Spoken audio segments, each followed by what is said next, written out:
Hello everyone, start करते हैं friction का फर्स्ट प्रॉब्लम। ये क्वेश्चन लास्ट एग्जाम में आया था फॉर 8 मार्क्स।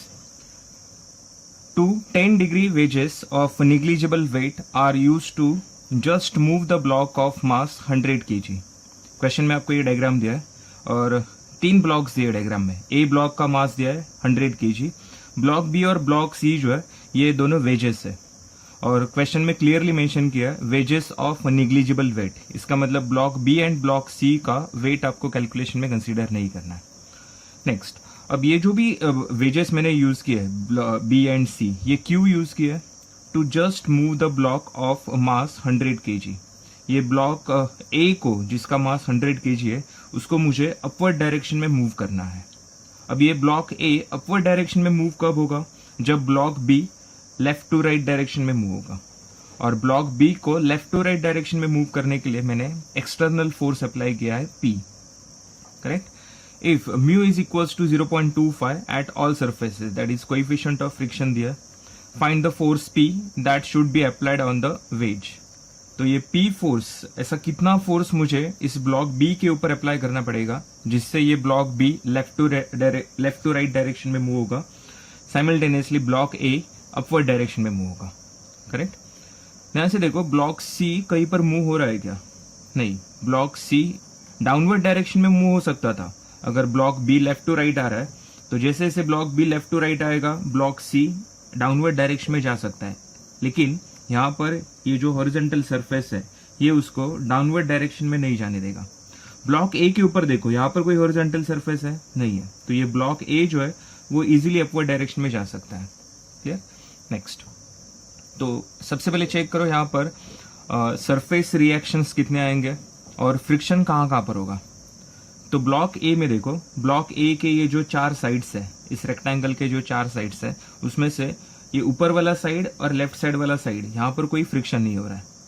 राइट साइड वाला जो वर्टिकल साइड है यहाँ पर फ्रिक्शन होगा और ये लोअर सरफेस जो block A and block B दोनों में कॉमन है यहाँ पर फ्रिक्शन होगा, करेक्ट। तो 1, 2 दो रिएक्शंस है।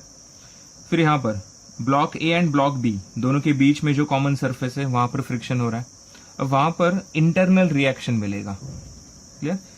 Next, block B and block C ये दोनों का जो कॉमन सरफेस है यहाँ पर फ्रिक्शन हो रहा है, तो यहाँ पर भी एक रिएक्शन आएगा। तो रिएक्शंस काउंट करो, यहाँ पर एक रिएक्शन आएगा 1, यहाँ पर 2 और यहाँ पर 3। Block A and vertical surface के बीच में एक्सटर्नल रिएक्शन होगा, ए और बी के बीच में इंटरनल, बी और सी के बीच में इंटरनल रिएक्शन, क्लियर। तो कैलकुलेशन कहाँ से स्टार्ट करना है? ब्लॉक ए का अगर कैलकुलेशन हम लोग करते हैं पहले, तो यहाँ पर 1 रिएक्शन 2 रिएक्शन, 2 रिएक्शंस आएंगे, 2 अननोन वैल्यूज। ब्लॉक बी का अगर कैलकुलेशन हम लोग करते हैं पहले, तो यहाँ पर 1 reaction 2 reaction and external force, means total 3 unknown values है। तो सबसे पहले आपको ऐसा ब्लॉक का कैलकुलेशन करना है जिसमें मिनिमम अननोन वैल्यूज होंगे, क्लियर। तो सबसे पहले हम लोग ब्लॉक ए से कैलकुलेशन स्टार्ट करेंगे।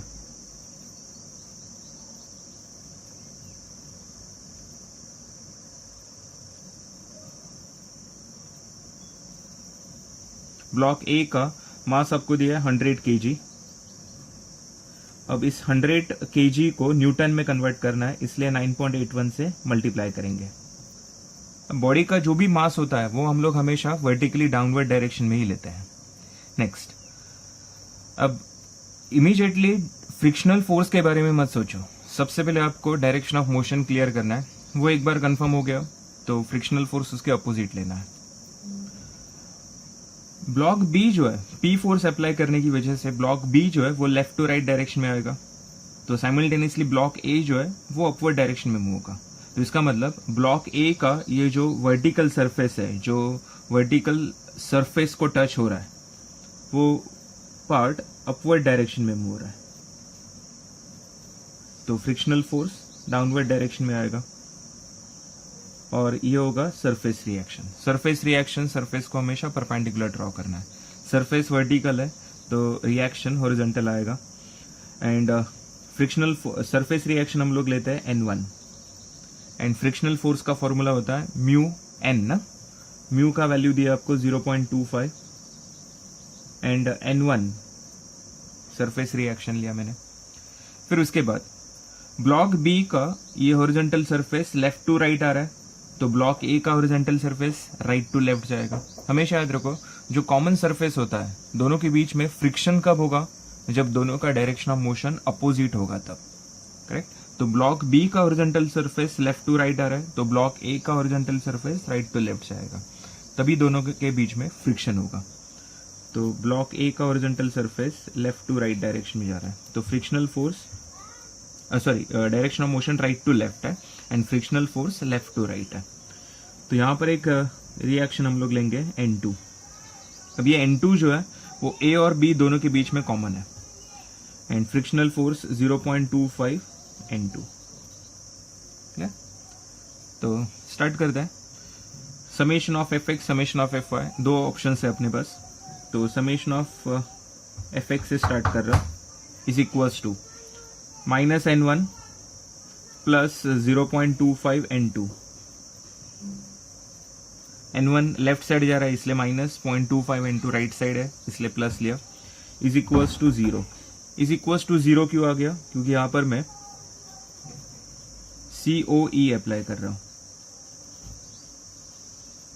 That is conditions of equilibrium. तो summation of F X is equals to 0, summation of F Y is also 0। Next, तो ये मिल गया मुझे फर्स्ट इक्वेशन। फिर उसके बाद समेशन ऑफ एफ वाई में 0.25 N1 डाउनवर्ड्स आ रहा है तो माइनस लेंगे।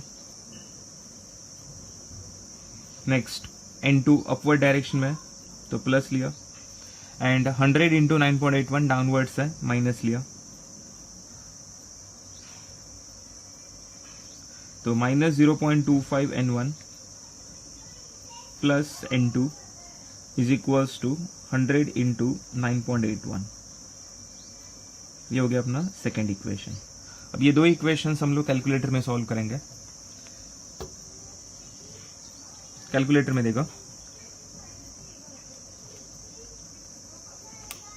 तो सबसे पहले मोड में जाना है, इक्वेशन का नंबर है 5 में जाने के बाद 1 नंबर का बटन प्रेस करो। तो फर्स्ट इक्वेशन में N1 का कोएफिशिएंट है -1, N2 का है 0.25 is equals to 0। Next N1 का -0.25, नेक्स्ट N2 का +1 है इज इक्वल्स टू 100 इंटू 9.81। तो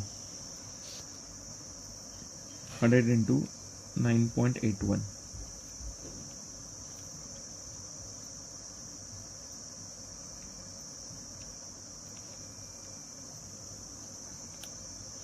तो फर्स्ट आंसर मिला हमें N1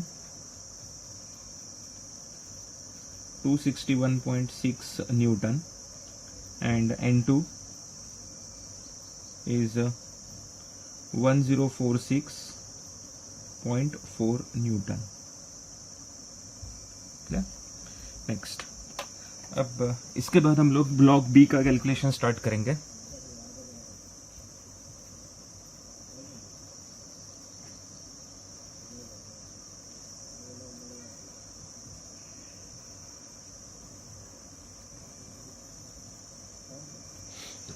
ब्लॉक बी पर मैंने एक्सटर्नल फोर्स अप्लाई किया लेफ्ट टू राइट डायरेक्शन में P। ब्लॉक बी का वेट हमें कंसीडर नहीं करना है क्योंकि क्वेश्चन में क्लियरली बोला है निग्लिजिबल वेट करके। नेक्स्ट, अब ब्लॉक बी का ये ऊपर वाला जो सरफेस है यहाँ पर फ्रिक्शन हो रहा है। अब इसके ऊपर ब्लॉक ए था ना, अब ब्लॉक ए का direction of motion right to left है, तो ब्लॉक बी का direction of motion left to right है, तो फ्रिक्शनल फोर्स इसके अपोजिट आएगा। Surface reaction N2। अब ये जो N2 है वो ब्लॉक ए और ब्लॉक बी दोनों के बीच में कॉमन है। Next, frictional force 0.25 N2। अब इसके बाद ब्लॉक बी का ये जो इंक्लाइंड सरफेस है ये भी अपवर्ड डायरेक्शन में जा रहा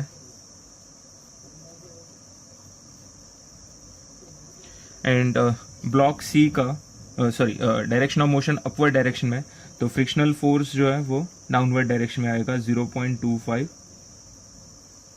N3। क्लियर।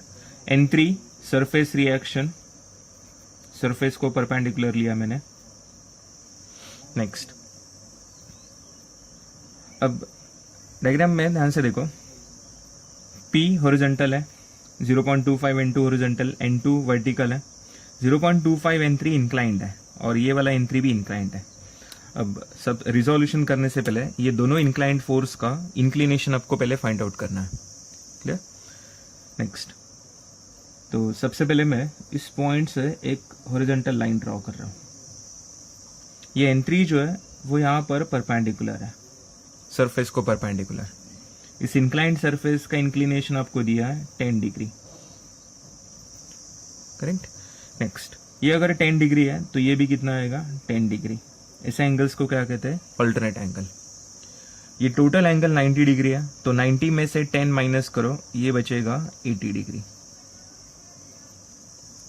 क्या? अब ध्यान से देखो, N3 का एंगल आपको मिल गया 80 degree with respect to X axis. N3 जो है वो सेकंड क्वाड्रेंट की तरफ जा रहा है ना? सेकंड क्वाड्रेंट की तरफ जा रहा है, तो उसका एक्स कंपोनेंट निगेटिव आएगा एंड वाई कंपोनेंट पॉजिटिव आएगा। अब जिसका एंगल उसका कॉस होता है, तो 80 डिग्री एंगल जो है वो एक्स का है, तो इसका एक्स कंपोनेंट आएगा N3 cos 80 and Y component आएगा N3 sin 80। नेक्स्ट, 0.25 N3 ये थर्ड क्वाड्रेंट की तरफ जा रहा है, तो उसका एक्स कंपोनेंट होगा निगेटिव, वाई कंपोनेंट भी निगेटिव। ये थर्ड क्वाड्रेंट की तरफ जा रहा है, तो इसका एंगल पहले चेक करो, ये मिलेगा आपको 10 डिग्री। ये फ्रिक्शनल फोर्स जो है 0.25 N3 वो इस सरफेस को पैरेलल है और इस सरफेस का एंगल है 10 डिग्री। नेक्स्ट, तो इसका x component negative, y component negative. x component आएगा 0.25 N3 cos 10 and y component आएगा 0.25 N3 sin 10। क्लियर? नेक्स्ट, तो रिजोल्यूशन कंप्लीट हो गया। अब कैलकुलेशन स्टार्ट करते हैं। तो समेशन ऑफ एफ वाई से मैं पहले स्टार्ट करूंगा। समेशन ऑफ एफ वाई क्यों ले रहा हूँ? क्योंकि यहाँ पर P जो है वो हॉरिजॉन्टल है, तो वो सिर्फ समेशन ऑफ एफ एक्स में आएगा, वो समेशन ऑफ एफ वाई में नहीं आएगा। तो समेशन ऑफ एफ वाई में आपको सिर्फ एक ही अननोन मिलेगा N3। N2 तो आपने कैलकुलेट किया है, तो समेशन ऑफ एफ वाई के इक्वेशन से आपको N3 मिलेगा और फिर उसके बाद समेशन ऑफ एफ एक्स से हम लोग P कैलकुलेट करेंगे। तो समेशन ऑफ एफ वाई हमेशा याद रखो, सबसे पहले आपको ऐसा कैलकुलेशन करना है जिसमें मिनिमम अननोन वैल्यूज होंगे। तो summation of F Y plus N3 sine 80, ये अपवर्ड डायरेक्शन में जा रहा है ना, इसलिए प्लस लिया, माइनस N2 डाउनवर्ड्स है, फिर ये वाला minus 0.25 N3 sine 10 is equals to 0।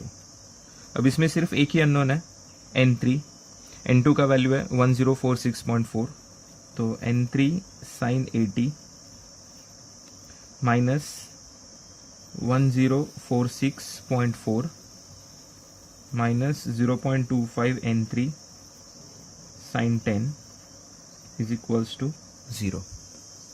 Next,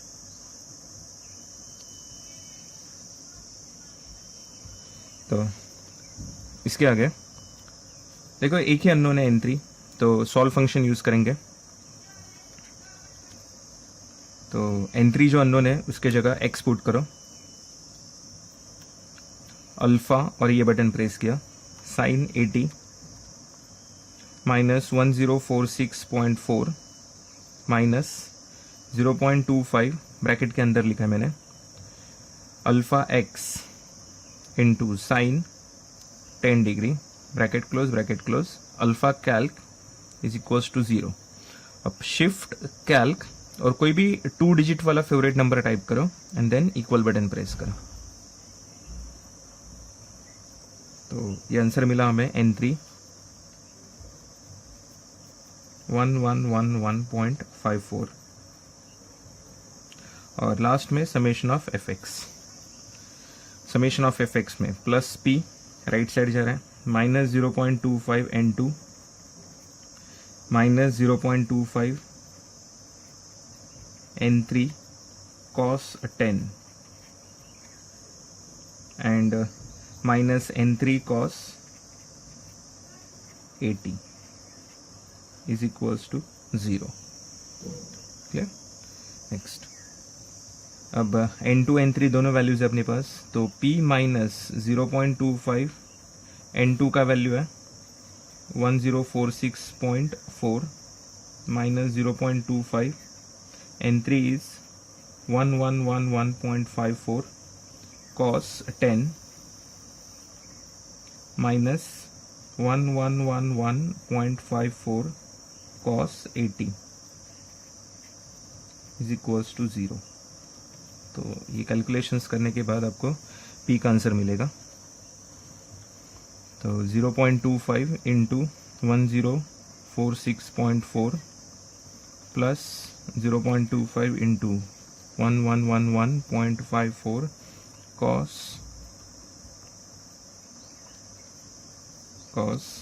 10 plus 0.54 cos 80. तो 728.28 ये अपना फाइनल आंसर है. That's it.